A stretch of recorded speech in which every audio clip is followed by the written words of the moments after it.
Are you looking for the best trail running shoes? In this video, we will look at some of the 3 best trail running shoes on the market. Before we get started with our video, we have included links in the description. So make sure you check those out to see which one is in your budget range. Number 3. Hoka Speedgoat 6. The 6th edition of the Speedgoat cuts a similar profile to its predecessors, but features a couple of key updates. Chiefly, the compression-molded EVA foam midsole is firmer and more responsive, which may have been Hoka's response to common criticism that the Speedgoat 5's softer midsole packed out after only 200 to 300 miles. Durability aside, runners who like a soft ride off-road won't be thrilled with the update, but some testers noted that the added firmness made the shoe feel more energetic while going uphill. Hoka also reworked the engineered mesh upper to better support the midfoot, and it also added more flexible mesh in the toe box to allow the forefoot to expand.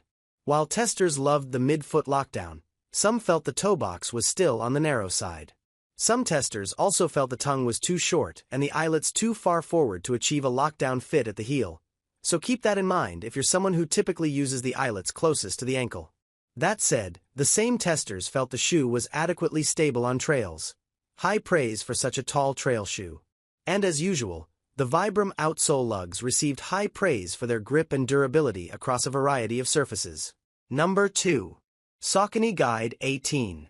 The Saucony Guide is one of the most established stability shoes on the market, but you can hardly accuse the latest version of being behind the times. The shoe is reasonably tall with a wide base that cradles your foot, offering stability without hampering flexibility. A rockered shape also prevents the shoe from slapping the pavement like a brick, a common feature of older stability shoes, while a modest 6mm drop allows for a more natural stride without overstressing your lower legs. Testers generally liked the Guide 18 from the first time they stepped into it, thanks to a well-appointed upper with plenty of padding and soft fabric to prevent hot spots and blisters. It's just so darn soft and comfortable inside. It put me in a positive frame of mind before I went out the door, one tester lauded. If memory serves, this shoe has the most comfortable interior among all those I've wear tested. Another tester noted that the upper faded into the background of their run, meaning it presented no nagging issues that distracted from the experience. Feedback on the Purin, a TPU and EVA blend, midsole was more mixed.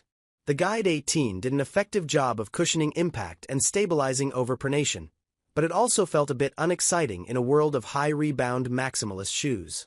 If I have to pick something I like least, I'd say the lack of return energy or bounce, another tester said. The shoe felt a bit spongy when I ran. It didn't really bother me, but I could see other runners feeling differently.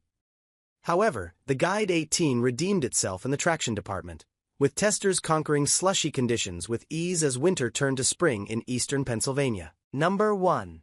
Under Armour Hovr Sonic 7. Contrary to the current trend, you don't need a mountain of ultra-plush foam beneath your feet to go running. A ton of soft foam can be nice, especially for longer efforts, but Under Armour's Hovr Sonic 7 proves that you can still buy a high-quality neutral cushioning shoe for around $100.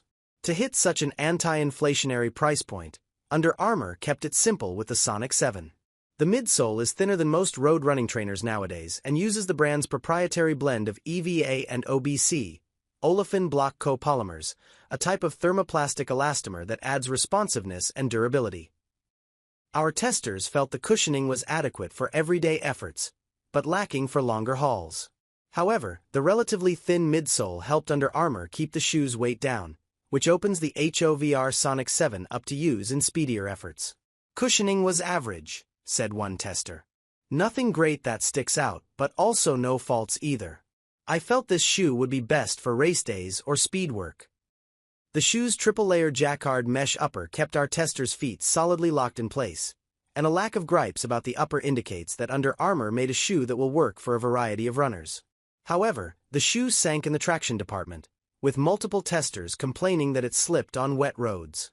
If you're able to watch your steps, or don't run in the wet often, you'll be rewarded with a well-executed and affordable neutral trainer.